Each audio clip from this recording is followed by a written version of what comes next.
Hello everyone and welcome to today's webinar on Electrochromic or EC windows. I'm Andrea Silvestri, and before we get started I'll be walking through some webinar logistics. So today's webinar is based on 3 reports by Lawrence Berkeley National Laboratory, and you can find the full reports as well as 1-page infographics and 4-page findings on gsa.gov. And these reports are one of a series of 33 published results to date on a variety of topics: building envelope, HVAC, lighting, energy management, water, and on-site renewables. And all of those reports and results are available at gsa.gov. And we also have 14 ongoing evaluations, and the latest, the high efficiency RTU assessment, those results will be released next week, and we have upcoming reports in the next, within the next couple of months as well. And today's webinar is one in a series of GPG Outbriefs. Our next webinar will be on May 10th on the Honeycomb Solar Thermal Collector. This is a report by the National Renewable Energy Laboratory. Currently, new construction and major renovations in federal buildings are required to meet 30% of hot water demand with solar energy, provided it's cost-effective over the lifetime of the technology. We'll be looking at this webinar at both the efficacy of the technology, ongoing operations at 2 facilities, and under what conditions the technology can be cost-effective. June's webinar will be discussing an early GPG assessment of variable refrigerant flow. At the time of the original evaluation, GSA didn't have any full implementations, so the researchers at PNNL concentrated on recommendations for where best to deploy the technology. Since that time, GSA has multiple VRF installations, and the webinar will be presenting the results from Pacific Northwest National Laboratory's findings, as well as on-the-ground feedback from 3 different GSA implementations of VRF. All of our webinars are available for continuing education learning credits through the American Institute of Architects. At the completion of today's webinar, you should receive a short 5-question survey, and by completing that survey, you can receive credit. If you don't receive the survey, please contact Michael Hobson. During today's webinar, you'll all be set to listen only, and so if you can please submit questions there on the lower right-hand side of the chat window, and you don't need to wait to the Q&A session at the end of the presentations to submit questions. In fact, we encourage you to submit questions well in advance and throughout the presentations. And with that, I'll turn it over to Mike Lowell, who will be presenting and facilitating today's webinar. Thank you, Andrea. Next slide.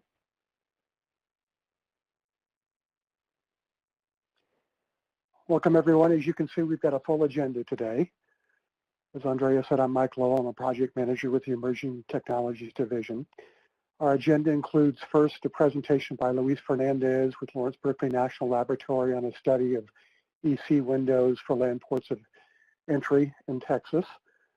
Then we've got on-the-ground feedback from Amy Mendoza from that land port of entry in Donna, Texas.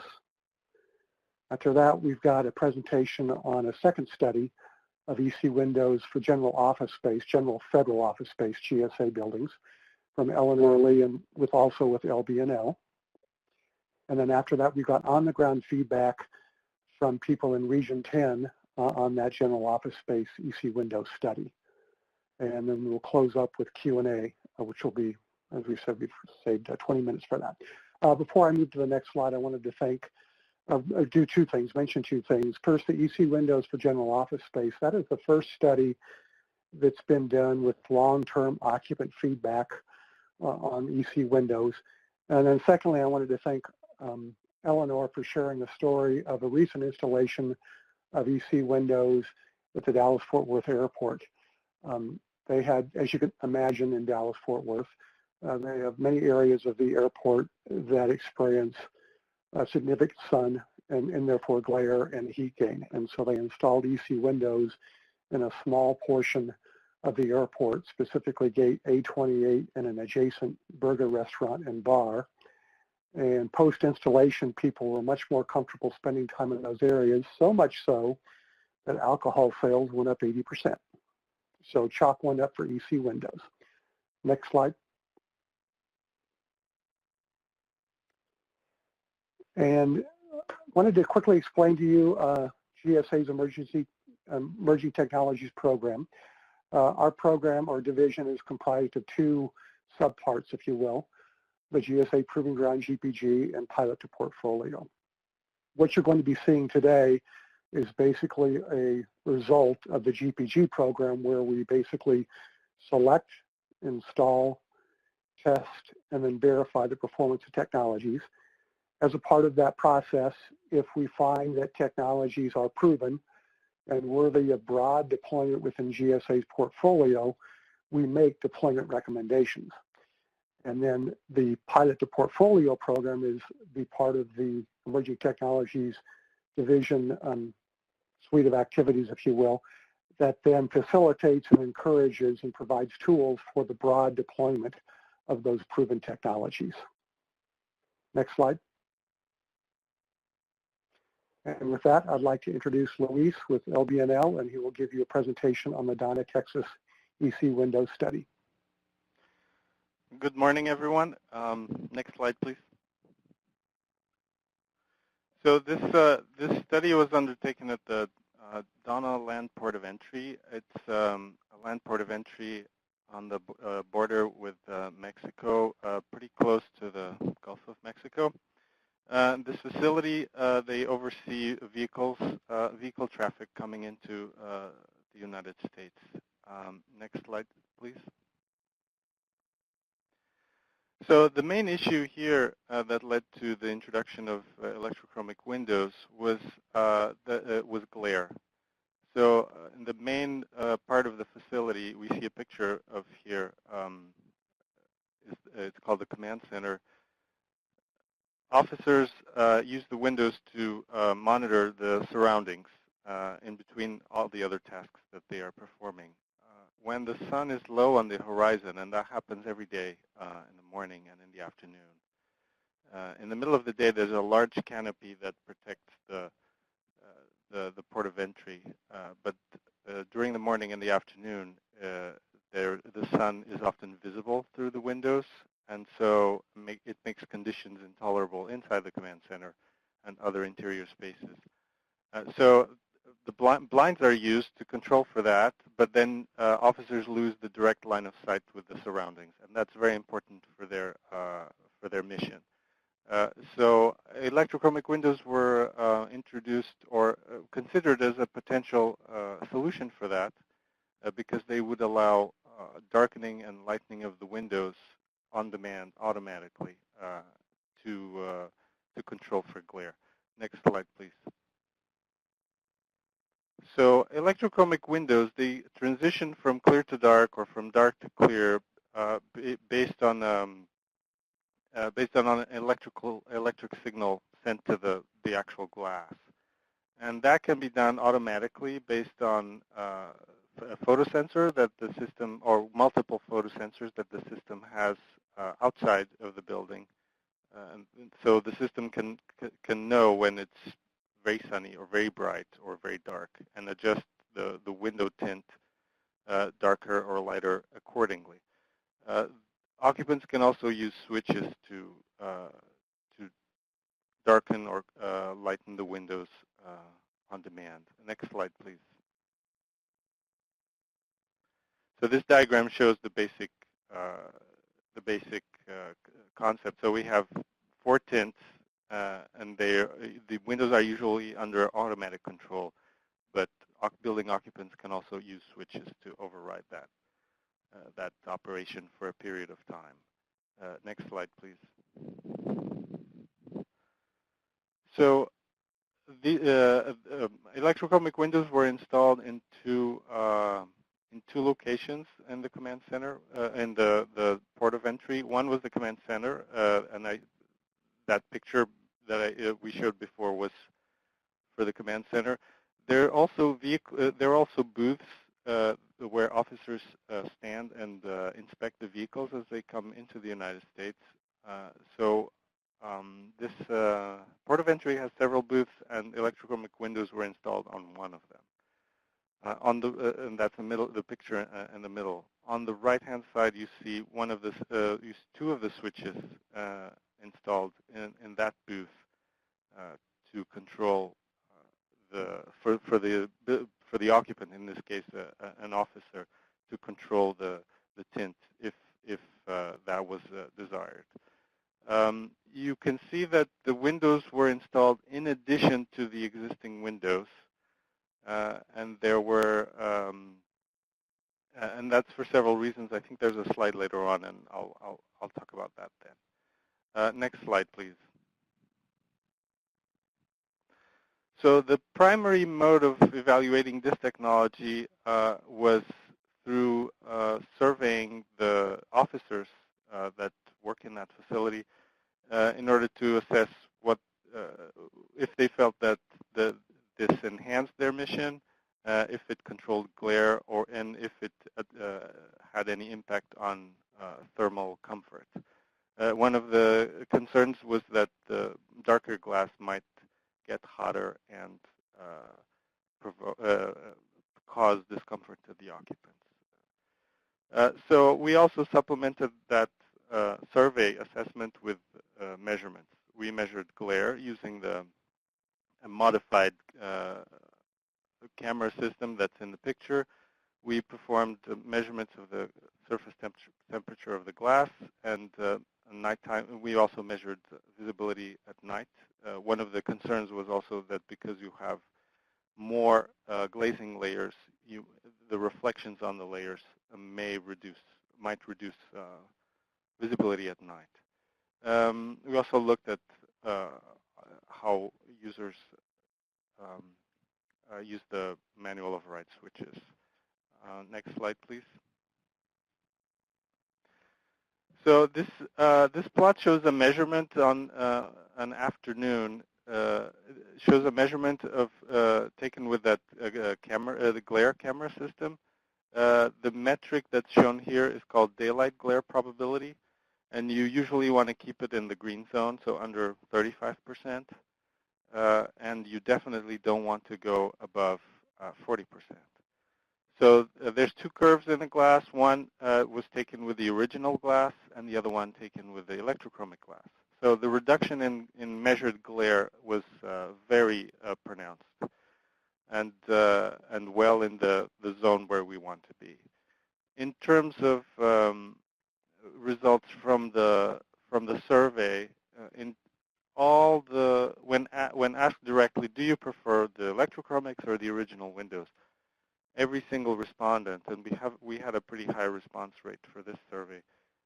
Every single respondent preferred the electrochromic windows, and in general, there was very good support for the statement that this change from original to electrochromic windows enhances my ability to perform my mission. So overall, these results were very good in terms of achieving glare control. Next slide, please. We also measured nighttime visibility. So there was, when the lights were on inside the command center, there was a slight degradation of visibility to the outside. This was not considered an issue from the perspective of the occupants, both in surveys and in informal conversations. And in general, my impression was that this area of the command center usually has the lights off inside, so at least in the areas near the windows. So this did not seem to be a significant issue or an issue at all for this facility. It's something to consider for certain if nighttime visibility is very, very important in other situations. Next slide, please. So in terms of planning or issues to consider when doing this type of retrofit, for example, an inspection booth is shown in the picture, and this is an item that's offered by a manufacturer in its entirety. So the windows are not a separate component. They already come with the booth, and replacing the windows would have voided the warranty. So, and that's why a retrofit was a retrofit that does not replace the original window was chosen here.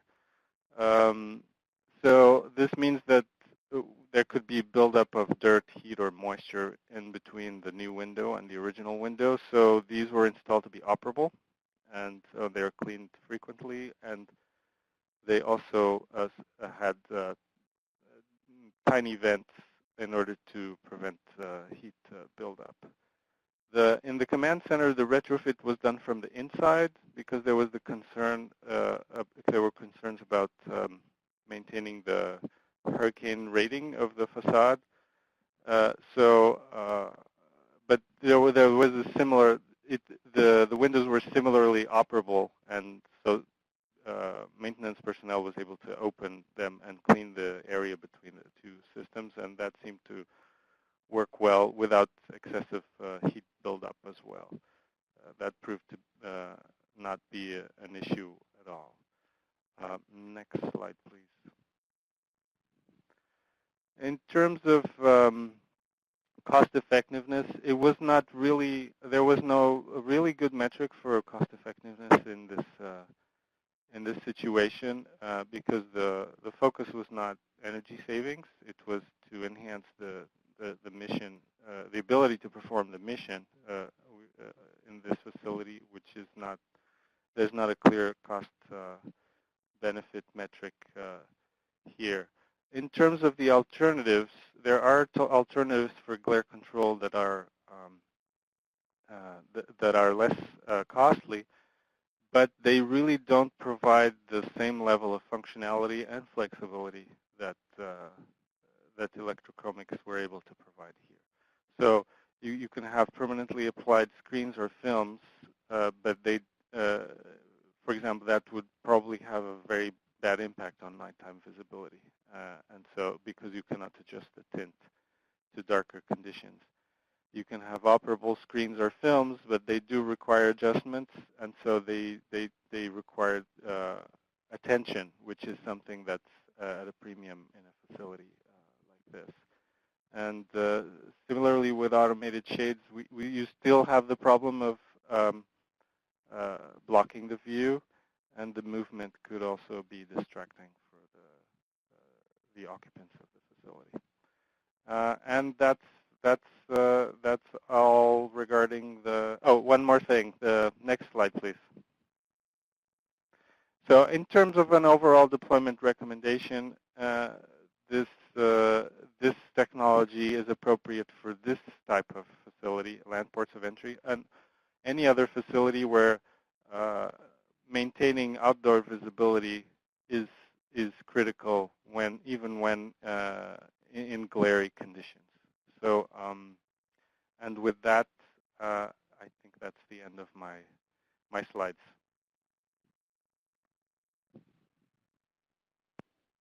Now we'll get some on-the-ground feedback from Amy. Amy, take it away. Hello, everyone. My name is Amy Mendoza. I am with GSA. I oversee several properties, 2 being land port of entries. I have 2 border patrol stations and several leases. I've been with GSA for 5 years. I was part of the, I guess, the construction of this, or the part of the project for the EC glass. Next slide, please. So the project, as mentioned before, it was initiated by the GPG program. You know, some team members were Raul Moreno out of the DNC in Fort Worth.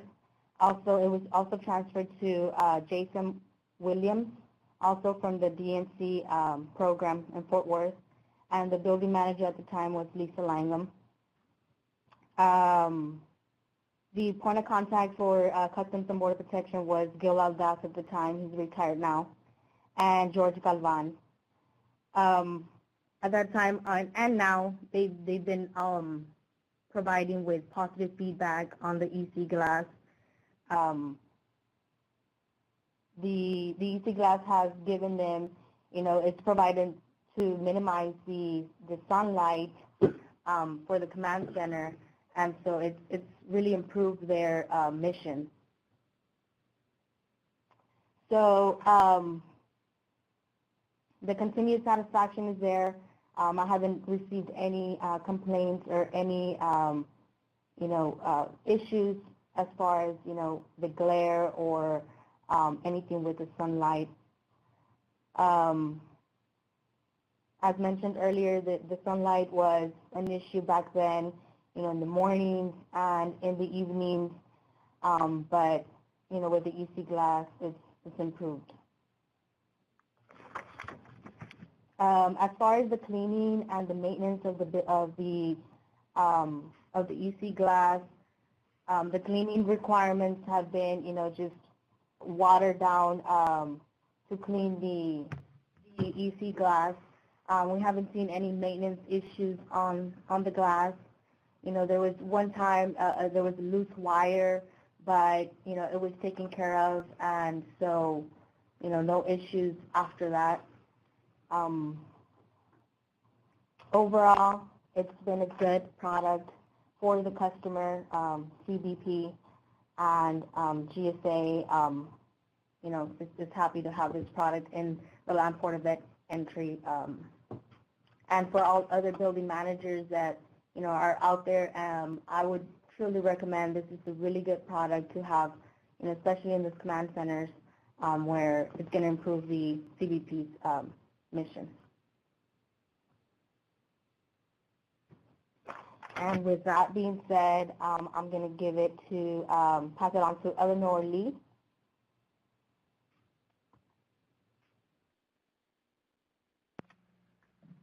Okay, next slide, please. So over the past 15 years, LBL's been conducting monitored studies of electrochromic windows in small pilot applications. So we'd like to thank Kevin Powell and all of the GSA for giving us this fabulous opportunity to evaluate electrochromic windows in these large-scale occupied demonstration studies. The key research questions we were trying to answer had to do with human factors, what attributes of the electrochromic technology impacted comfort, satisfaction, acceptance of the electrochromic technology, and also energy savings. The second question had to do with value proposition. Can the electrochromic technology be cost effective based on energy savings alone if you factor in all the costs associated with design, installation, commissioning, operation of the technology? Now, the electrochromic technology we would classify as pre-commercial.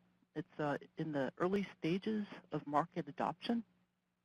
So this is effectively a really good road test for this technology, just trying to understand how we could make improvements to the technology and how can we understand the market issues a little bit better and the human factors issues better. Next slide.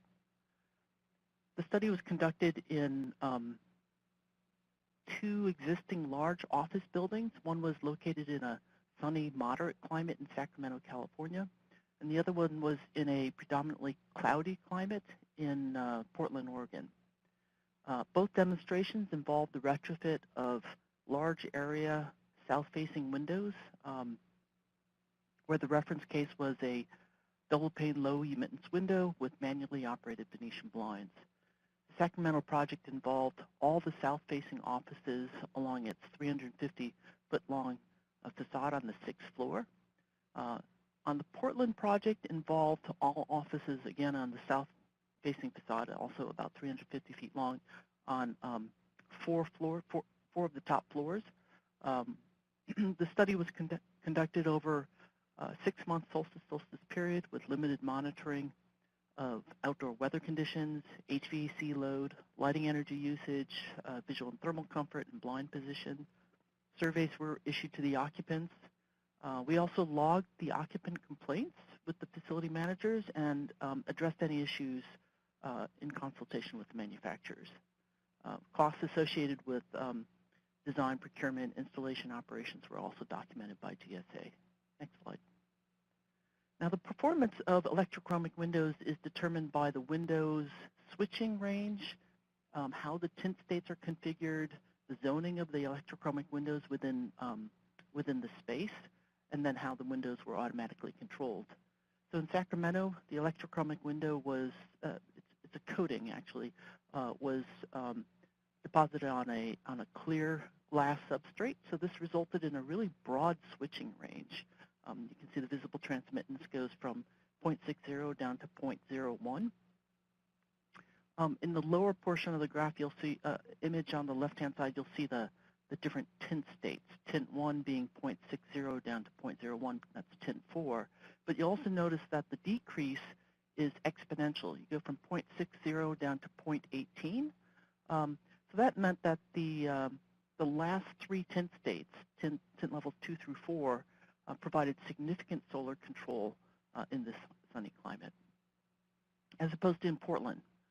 Here, Portland, the facility manager was trying to match the appearance of the existing windows, since initially we were only retrofitting, I think only two floors of the building. Later on, they ended up retrofitting more floors of the building.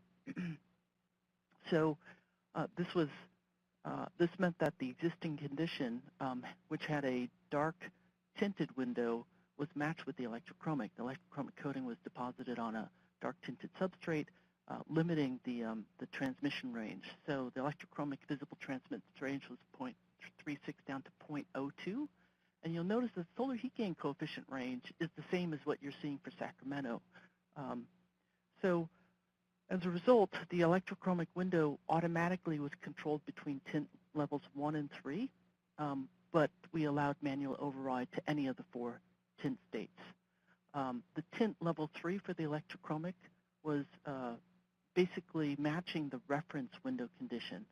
So they had about the same properties when the electrochromic was switched to the tint level 3. Next slide. So tinting some or all of the windows in a space can affect the solar control, daylight, and comfort levels in a space. So in Portland, all the windows in a zone, such as a private office that would be considered a zone, were controlled automatically to the same tint level. So when the windows were tinted to its lowest tint level, for example, the load reduction on the HVAC system would be at its lowest, but the daylight and glare levels would also be at their lowest. On the other hand, in Sacramento, the manufacturer could subdivide a single electrochromic window pane into subzones, and the control of these subzones could be done independently. So for example, in this private office, all the upper subzones across the full width of the window wall were controlled to the same tint. Same thing with the middle and the lower subzones. So in this photograph, the upper 2 subzones were tinted to tint 4 for solar and glare control, while the lower subzones were switched to clear to allow in daylight. The manufacturer tinted the windows automatically based on measured outdoor incident radiation on the south facade, similar to what was occurring in Donna. Set point thresholds, solar calculations, scheduled events. The occupants could override the automatic control for 4 hours and tint the entire window to one of the 4 tint levels. Next slide. So what are the results for the HVAC energy savings?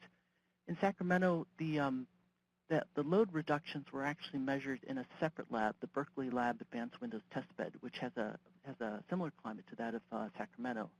This facility allows us to take very accurate measurements of window loads, which are pretty difficult to isolate in real buildings. It allows us a measurement of within 20 to 60 watts on an hourly basis. So it's pretty accurate. So our measured HVAC daily and peak cooling load reductions to the window range between 25 and 65% compared to the reference clear low-E glass with an indoor Venetian blind. This was achieved with the electrochromics tint states of 2 to 4, which had a lower solar control capability than a higher solar control capability than the reference case, which is pictured on the right-hand side. In Portland, we actually measured the load inside the actual building. We calibrated the VAV boxes to within about 4 to 5% of the measured load, and then compared daily VAV loads in the south zones on the reference and the test floors. There are 2 parallel floors. All these measurements were made simultaneously. So this measurement reflects all the loads in the zone, not just the window loads measured in the Berkeley Lab testbed. Here, the facility manager was particularly interested in these results because of the original air handler unit, which was designed to serve both the north and south sides of the building. This resulted in overcooling on the north side of the building, and so the thought was if the electrochromic windows lowered the south side cooling load, it would balance the load between the north and south sides of the building and improve thermal comfort on the north side of the building. We found that the HVAC loads, however, were increased overall by 2% on the south side, and we attribute this increase to the solar optical properties, potentially, of the electrochromic windows compared to the existing windows. Remember that the electrochromic windows, when tinted automatically, were allowed a range of 1 to 3 tint levels, and the reference window was equivalent to that darkest tint level of tint level 3. So why were we doing that with the automatic controls? The Portland climate is a really cloudy climate, so the predilection of the occupants is to have more daylighting. That's why the darkest tint 4 level was not included in the automatic control. When we initially started up the study, occupants were pretty opposed to the use of tint 4, even during the hot sunny periods later on, because of the gloom, lack of connection to the outdoors, when all the windows were tinted to its darkest tinted state. The transmittance at its darkest state, if you'll recall, was the visible transmittance of 0.02. So the facility managers tinted the windows to tint 4 to effectively pre-cool the building on weekends, and this resulted in a lower Monday morning startup load. But during the week, tint 4 was used only for manual override. Let's see, are you guys still hearing me? Next slide. Looks like my computer went to sleep. In Sacramento, in terms of lighting energy savings, Sacramento is a really sunny climate, so we found that most of the blinds were lowered to control for glare. This resulted in a 62% increase in lighting energy usage. The occupants used the blinds to control glare when the electrochromic windows or the automatic control were presumably insufficient, which resulted in less daylight availability compared to the reference condition. I'm saying presumably because occupants use blinds to control for discomfort, but a lot of times they don't end up putting the blinds up, and we'll talk about that a little bit later. In Portland, lighting energy usage was decreased by 36%, again because the reference window had a visible transmittance that was equivalent to the electrochromic's tint level dark tinted state. So on overcast cloudy days, the reference window just wasn't able to provide as much daylight as the electrochromic window. A note about the blinds. On the electrochromic floors, we tied up the blinds to prevent use by the occupants. These were zip-tied so that the occupant couldn't use the blinds unless all other options for electrochromic control had first been exhausted. If the occupants wanted the blinds untied, we would, GSA allowed them to do that. So initially at the beginning of the study, 90% of the blinds were raised.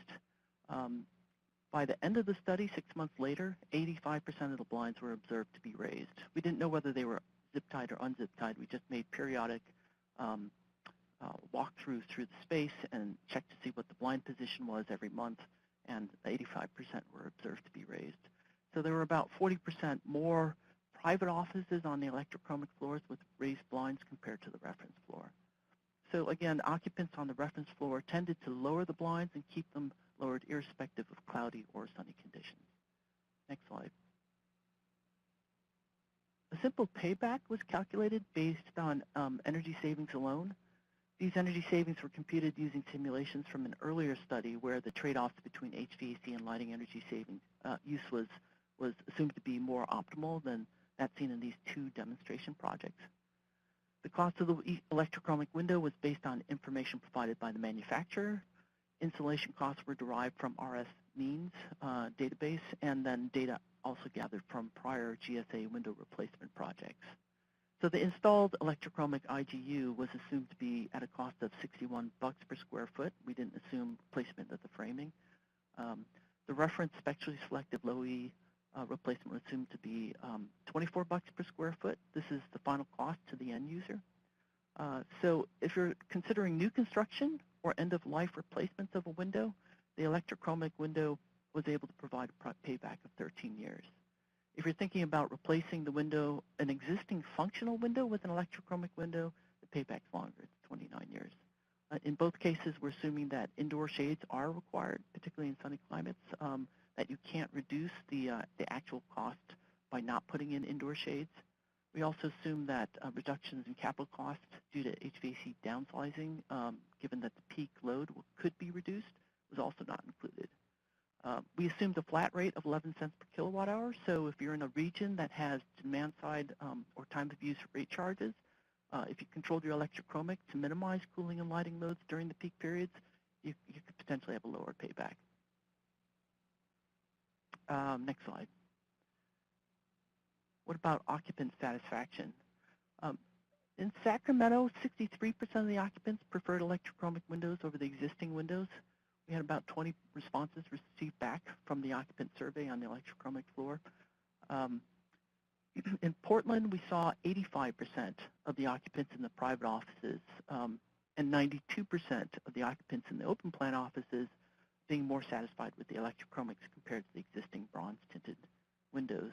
In Portland, if we looked at what was statistically significant in terms of responses between the reference and the electrochromic window, the occupants found that the reference condition blocked the view more in the electrochromic offices, and they also experienced less glare with the electrochromic windows. Next slide. There was a fair bit of tuning that occurred over the 6-month course of study. In Portland, a lot of this was sort of a dialogue between the facility manager and the occupants. The facility manager, again, was very concerned about this air handler unit and the north side to south side balance, and so they were pushing to see whether people would be more responsive to control algorithms that favored HVAC load control. And we got pushback from the occupants about the daylight. You know, they were very much interested in maintaining brightness within the space. So getting the controls right to minimize this HVAC and lighting energy use trade-offs is one thing that we learned is a critical aspect to being able to achieve energy efficiency goals. There are also trade-offs between minimizing glare and maximizing daylight. That's also a challenge. That's where you see the blinds coming in.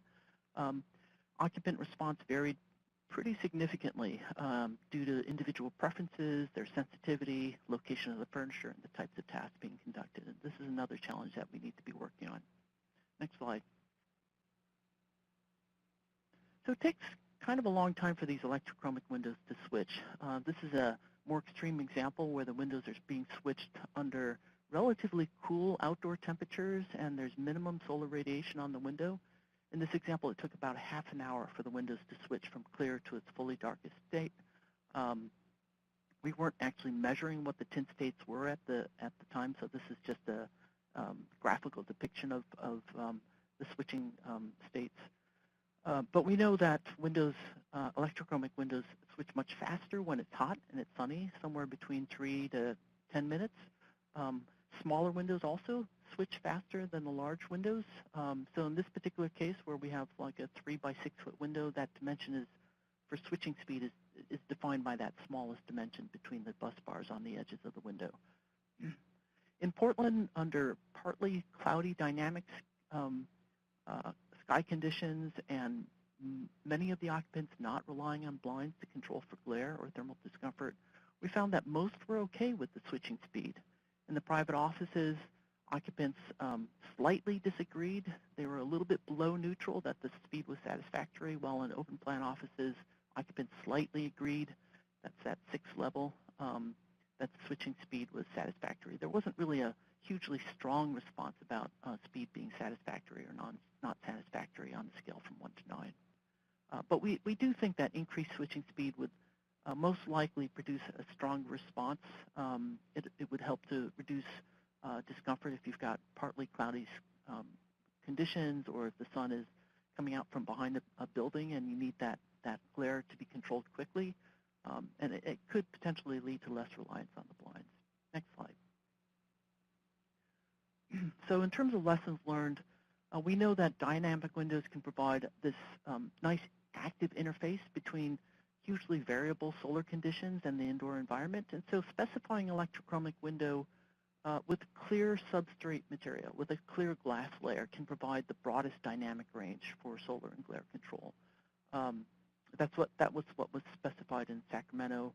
It would have been nice to have been able to specify that for Portland application.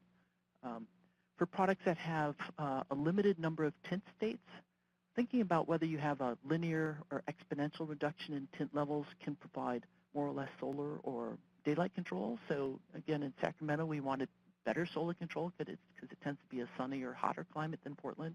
So that exponential tint reduction really helped with solar control versus Portland, we had sort of a stepped, linear reduction. There are continuous modulated electrochromic windows that gives you even more broader range of options. Zoning the windows in a space, whether it's within the space itself or within the window pane itself, can also provide an option for fine-tuning the balance between HVAC and lighting performance. And then we believe that providing manual override of the automatic controls is probably a conservative move to ensure occupant comfort and satisfaction. But we recommend holding off installing blinds in the beginning of the project if at all possible, just to encourage occupants to give electrochromic windows a chance, assuming that you've got proper control. The use of the blinds can be habitual. Folks tend to be pretty busy with their work and forget to adjust them. And this can reduce a lot of the benefits that electrochromics can provide in terms of unobstructed view to the outdoors. Getting the controls right is pretty critical, and we found in this and in prior studies that educating the occupants about what the controls are trying to do and getting their buy-in is critical to achieving energy savings goals. Next slide. In terms of deployment strategies, we recommend electrochromic windows for new construction and major renovations based on that payback that we had shown in this earlier slides. We also think electrochromics would be particularly applicable for controlling for peak demand where that's important, such as if you're trying to use low energy cooling strategies or if you're in areas where you've got demand charges. It's also applicable for situations where shades are impractical or where views to the outdoors are critical, such as we saw with the Donna study. Okay, so now we're moving to some input from GSA. I'd like to introduce Marty Navini. Thank you, Eleanor. Hi, everyone. This is Marty Navini. I'm the Energy Program Manager for GSA Region 10. Next slide, please. I was really excited about the implementation of the EC window in at 911 building, mainly to, as Eleanor mentioned, to balance the HVAC zoning on our floors between south and north zones. We had a lot of issues with this. We have a lot of issues with this system, and I was hoping that EC windows would provide a cheaper, easier solution to remedy this problem. Overall, the EC windows are doing their job. They have the ability to reduce solar heat gain without sacrificing views of the outside. We in the Northwest, when the sun comes out, really cherish having the views of outside. Bottom line, tints 1, 2, and 3 were not that different from original window, as Eleanor mentioned. And tint 4 turned out to be too dark for our tenants' taste. They started complaining every time the windows went into tint level 4. So through the software, we were able to limit the tinting level during daytime to tints 1, 2, and 3, and give the ability to our tenants to adjust to tint level 4 if and when the solar glare or solar heat became intense in their particular zone. As Eleanor mentioned, the tenants are extremely happy with this installation. It's something that I would recommend for this kind of application whenever solar glare becomes an issue inside an occupied zone. The energy savings in our area, as Eleanor again mentioned, was not very huge in terms of cooling savings, and that doesn't surprise me because We in the Northwest have very limited cooling number of hours throughout the year, and most of our energy is, throughout the year is used for heating energy rather than cooling energy. Next slide, please.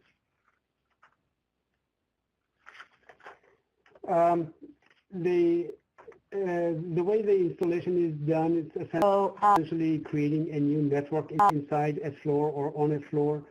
You have a window controller, intelligence controller, as it's shown in the picture, that's hopefully somewhere within the middle of the floor, centrally located. And that creates a network between the window controllers and the windows, the wall switches, which is manually operated, and receives feedback from one solar sensor somewhere installed where sun can shine on it, potentially on the roof, as it is in our case. And this intelligence controller is also connected to internet for manufacturers' upgrade of the software, troubleshooting system issues, and whatever that may come up during the course of operation of the windows. We made sure that the window controllers were installed somewhere around 12 feet away from the windows. We wanted to make sure that they were accessible for future maintenance. That's something that's very important. I think the window controllers are probably the most vulnerable part of this entire network. So having easy access to these window controllers are very important for future. The system has the ability to communicate to building automation systems or other systems, as well as interface with a mobile app. We did not implement those two features, obviously, because OCIO, our IT, did not like the concept of implementing or connecting this software to our GSA wide area network. Next slide, please. The zoning is very important. Of course, we opted to have one window controller, as it's shown on the picture on the lower right. The window controllers are about the size of a ballast that gets installed inside a light fixture. It's basically each window controller has its own designated ID number and gets connected to the central controller via manufactured cables, pre-manufactured cables. The windows come with a pigtail about 3 inches long that basically come out of the window and get connected to the network using these pre-manufactured cables. You will need to specify the length of cable to the manufacturer so that they can make it for you, and the network, of course, is sensitive to the length of the cable. You don't want it to get too long. The cable length coming from the window to get connected to the main trunk has a limited size that you have to keep an eye on. We made sure that everything was within manufacturer's specifications, and actually the manufacturer helped us design the networking and design the grouping of the windows in each zone. It's quite obvious, of course, if you have one enclosed office, you have all the windows on one zone. If you have an open office, you can group the windows as you want to create a zone or multiple zones. We matched the zoning to the floor layout of the floor for our tenant. And one thing to keep an eye on, one thing that we did as part of this installation, we made sure that there was one controller installed for each window glass, for each window assembly. That gave us the flexibility to adjust the zoning in future because tenant layouts change over time. Next slide, please. Another consideration is for blast protection. Make sure that that is included as part of the specification as it goes out. We engaged, or we had a glazier engaged in specifying the size of the glass as well as the thickness of the glass assembly before it went to the manufacturer. The glazier actually came to our building after hours, opened up the frame to one typical glass assembly and looked at it, measured the actual dimensions of the glass to fit within the frame and the maximum thickness that it could handle. When you add a blast protection of course adds additional thickness to the window assembly. So you want to make sure that all of those factors are included in your design before it goes to the manufacturer for assembly. Next slide, please. We actually really love this technology. It's, I think, a great technology that I have come across many applications of before I came to GSA and within GSA as well.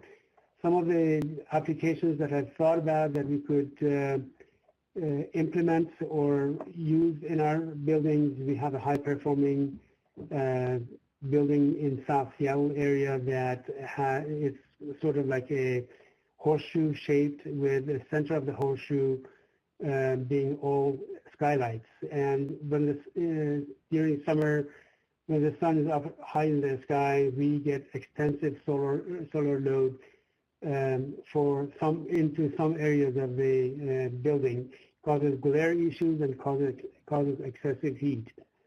And that is a perfect application for a skylight to have electrochromic windows and be able to adjust the tint of the glass based on intensity of the light. Other applications in Alaska, when the sun comes up in summertime, you have extended solar load throughout the day. 22 hours, 23 hours is not exaggeration. And if you've got a group of windows that is affecting the occupants through glare or heat buildup, electrochromic windows can dramatically help in those kind of situations. Another application in Boise, Idaho, we have south and southwest facing zones that are impacted by solar load and could definitely benefit from this kind of an application also. Like I mentioned, I've come across many kind of applications like these in other buildings, federally and non-federally occupied. That's my last slide. I'm going to give it to Jim Carter. Jim? Yes. Good morning to most of us, I guess. My name is Jim Carter. I'm the operations manager for the 9/11 Federal Building in Portland, Oregon. During this initial operation of the windows, it took us a little while to fine-tune the windows for optimal tenant comfort. We found that during the summer months, we could allow the automatic controls during the work week. But then on the weekends, what we would do is go ahead and move all the windows to tint 4 to reduce solar loading and make a Monday startup a little less taxing due to the lower core temperature of the building. We also used a night purge to assist in this process, and the two combined proved to be very effective in allowing a quicker move to occupant temperatures, optimum optical or temperatures for the tenants. And during the winter months, we would have the window set to a tint 1 to affect solar gain to assist also with some morning startup. And of course, during the summer, both the summer months and the winter months, the tenants had the ability to manually control the tint. One issue that we did note was because of the window size, it was the time it took for the transition from one level to the next. And a lot of this was due to the problems actually initiated from the fact that we do have cloudy temperature or cloudy situations here.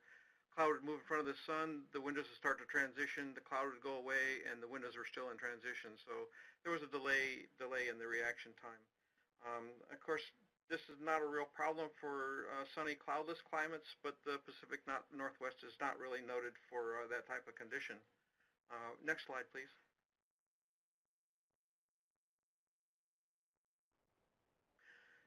Blind use by the tenants was minimal, although we do have a few tenants who are sunlight sensitive, and they would use tint 4 along with the blinds.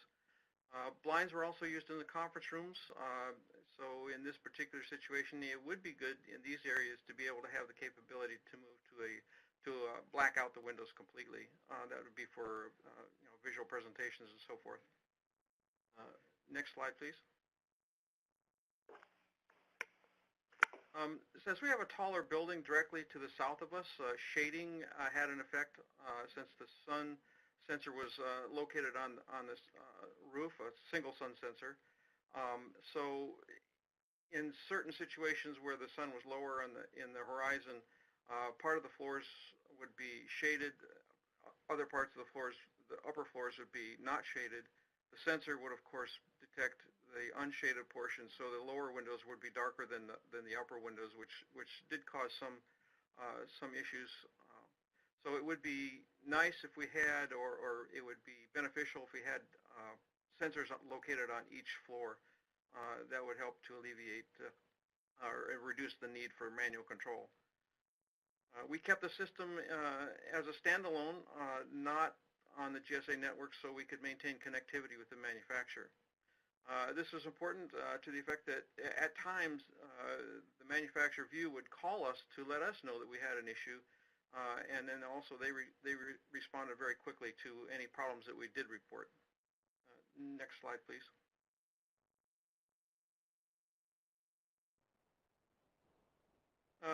We would recommend having a couple of extra windows on hand just in case. We had 2 windows develop cracks, and because these windows are custom-made, replacements took several weeks. It's important to remember that also to specify blast film, since GSA requires it on all major replacement projects or new construction. We would also we recommend this technology if considering window upgrades, depending upon, of course, your climate and project goals. And that's basically it. Andrea, back to you. Great, thank you, Jim. And Mike, we'll turn it over now for Q&A, and keep, you can, if you have more questions, put them in the chat window. Okay, thanks, Andrea. Mike Carter asked, what advantages does EC have over thermochromic window glass? Eleanor, I think you wanted to answer that. Yeah, electrochromic windows can be actively switched with a small applied voltage. Thermochromics are passive, and they react to ambient air temperature and incident radiation. We did a Denver study with GSA, a pilot study with thermochromics, and one of the outcomes was that the thermochromics would switch during the wintertime. They go to a dark tinted state when the sun was on, the low angle winter sun was on the window, even though it was pretty cold outside, and this made a pretty gloomy indoor environment. So there are advantages of electrochromic being able to be actively switched. Thanks. Michael Clardy asks, can each feature be combined with the ballistic features so there's only one layer of glass? I don't know if Eleanor or one of the manufacturers would like to answer that. I think this is possible. I think a lot of GSA buildings use double pane windows with an added interlayer in order to meet their codes for safety and security. I don't know what the actual details of the construction are, but I don't know what the cost would be for this. Maybe somebody at GSA can answer this question. And I think I know we have a couple of manufacturers. One just lost his audio connection. I don't know from View. And Sage, I don't know if you're able to answer that question about combining the ballistic features into the glass. And Tom, it looks like you're back, and if you want to answer that question.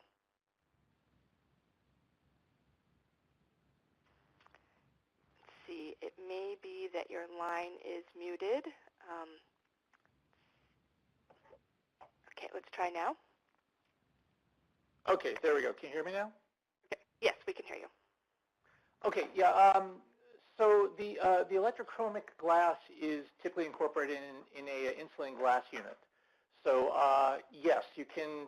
There are options where you could potentially incorporate a ballistic pane as the second pane in the IGU and come up with a combined electrochromic ballistic IGU. We can't do, at least View can't do a individual pane that's ballistic and EC. It needs to be in an insulating glass unit. Okay, thank you.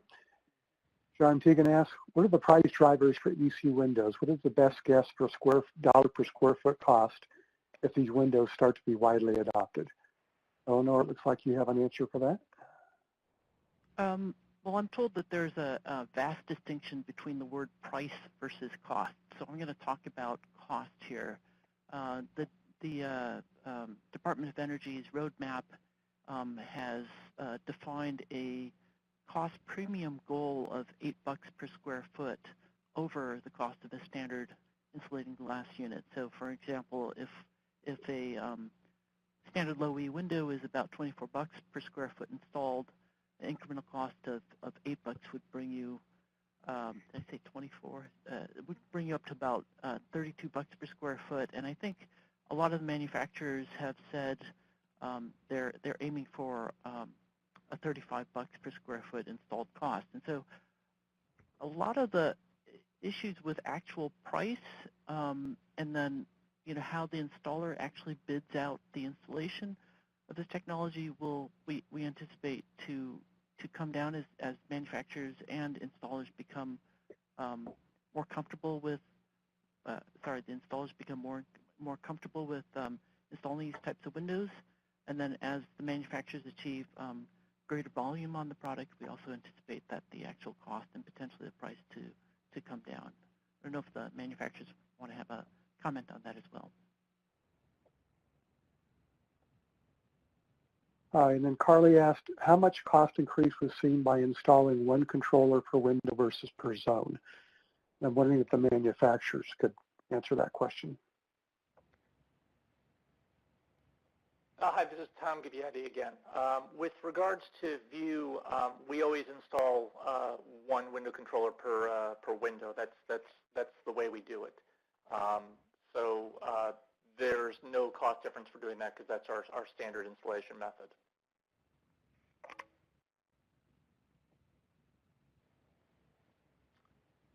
Okay, you thank you. Oh, okay. Yes, thank you.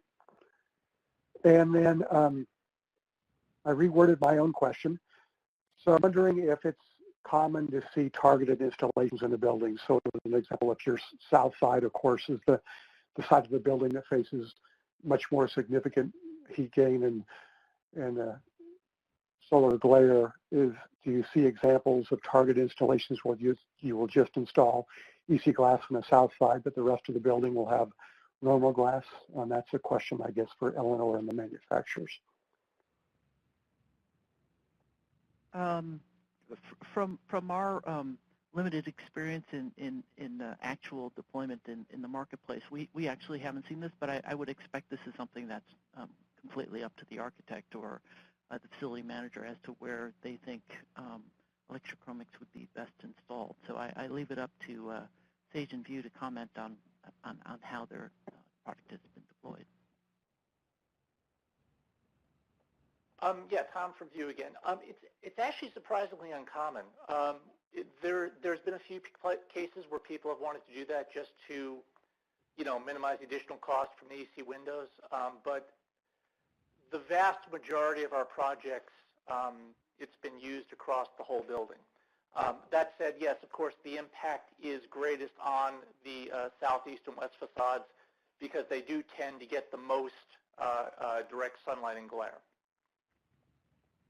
Hi, this is Betsy Podbelski with Sage. We finally have gotten off of mute, so I'm sorry we haven't been contributing here. Typically, the EC glass will be installed across the entire building. There are installations where the north facade doesn't have our glass, but typically for uniformity in the facade, they will install this everywhere. And if I could just skip back real quick, I know there was a question on the controllers.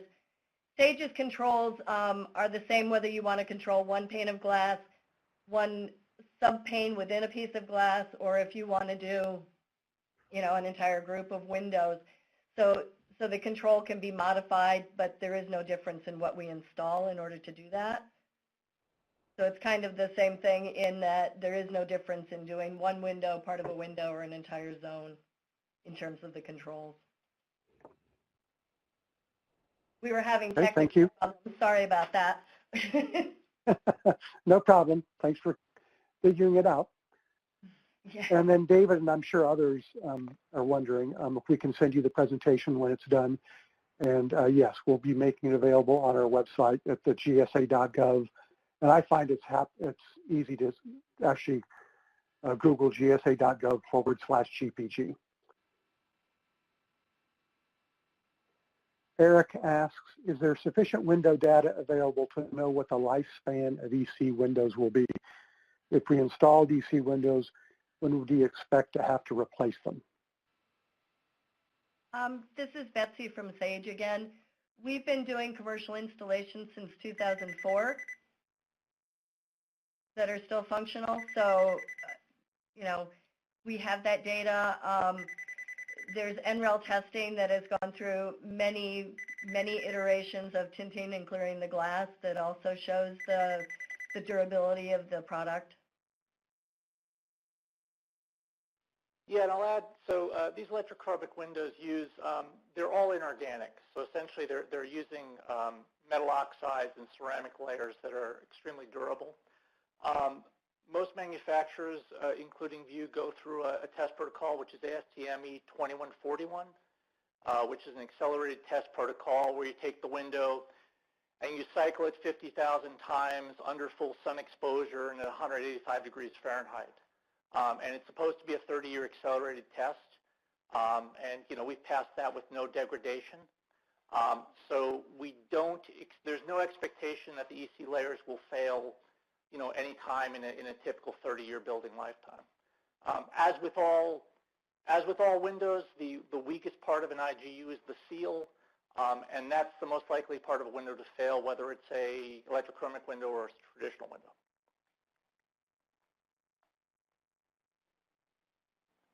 Thank you. Is there any, John Teagan asked, is there any data on O&M costs for EC windows? How does that compare to standard windows? And I'm going to set Jim's, go ahead.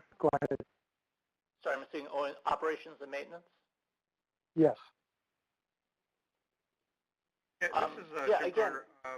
We found that there is very minimal to no difference really in the cost of O&M of maintenance for the windows. Normal cleaning didn't affect the window operations or performance at all. So I would say there's minimal to no difference between the two types of windows. Okay, thank you. And then,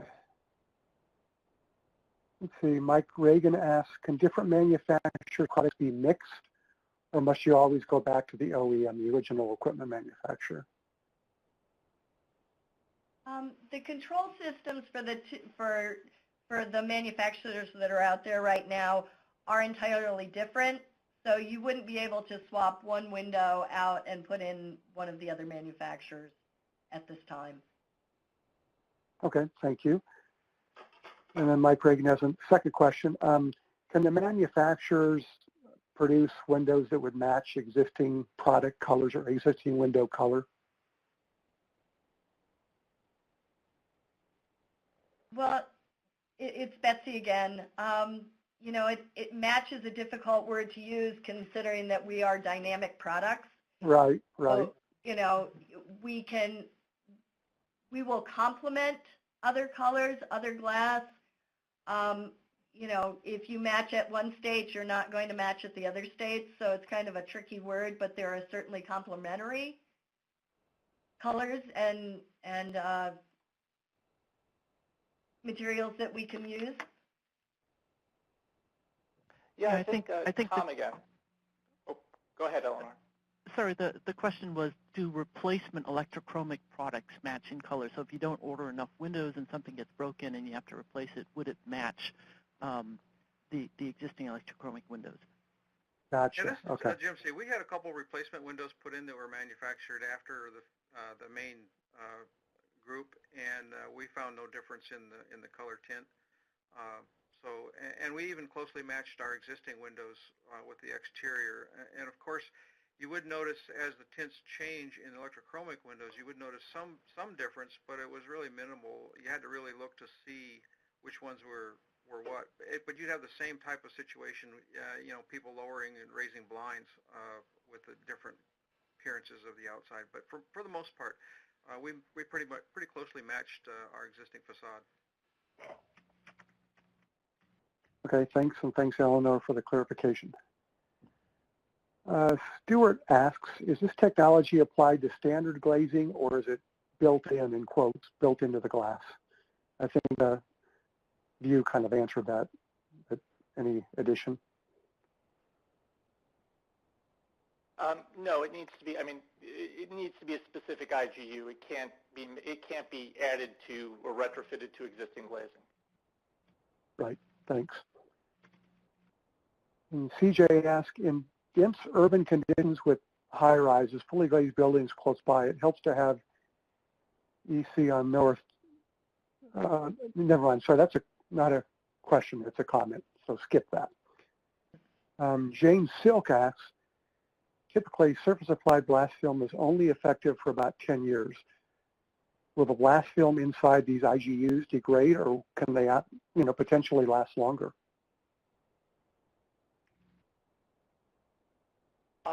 For the View IGUs that were installed in Portland, I believe the blast film, I don't remember if they did the, I don't recall, and maybe somebody from Portland can comment on this. The blast film wasn't inside the IGU. It was on the, I believe it was on the inside surface 4, so on the outside of the IGU. So it wasn't actually incorporated in the middle of the electrochromic IGU.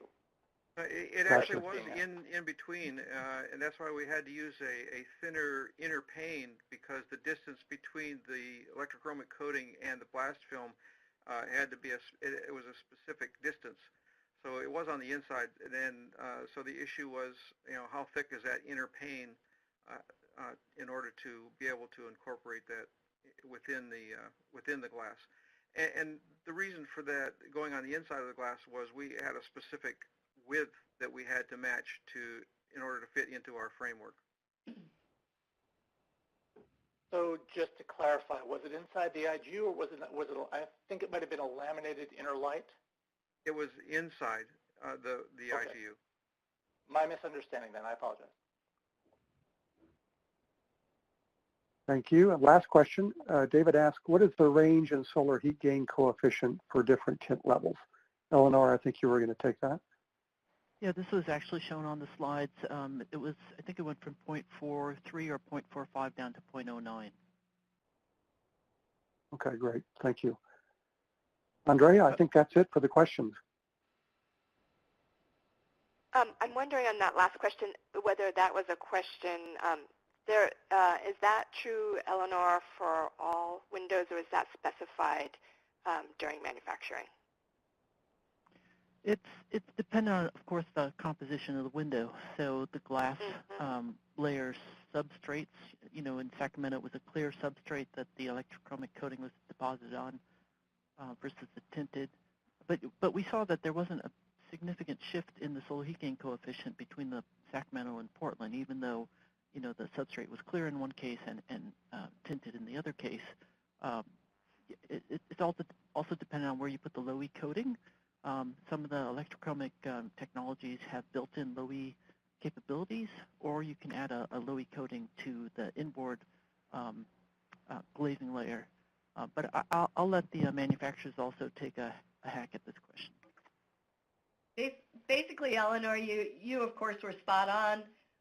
IGU makeup does have some impact on it. If you're going with a double pane, whether you're going with a triple, Low E is added. Where you're adding that low E, all of those have impacts. I believe out there, if you search for any data, I know we have some information out there that gives that information for different IGU makeups with different components and different coatings. And I'm sure my counterpart at View has the similar information out there that you can find. Yeah, exactly. I mean, it depends on the IGU makeup. Our standard dual pane IGU with electrochromic coating clear glass goes from a SHGC of about 0.41 down to 0.09. But we can change that by using triple tinted mate lights, low E glass. It really depends on the IGU configuration. Great, thank you. And with that, we'll turn it over to which will answer Alexander's recent question. So attending this webinar we do offer one continuing education learning unit, and you can request that credit by completing the survey that you'll receive shortly within the next 20 minutes. And if you don't receive that survey, please contact Michael Hobson. And with that, thank you all. Thanks for all the presenters and all the participants for today's webinar, and we look forward to seeing you on next month's webinar. Thank you. Thank you, everyone. Thank you. Bye-bye.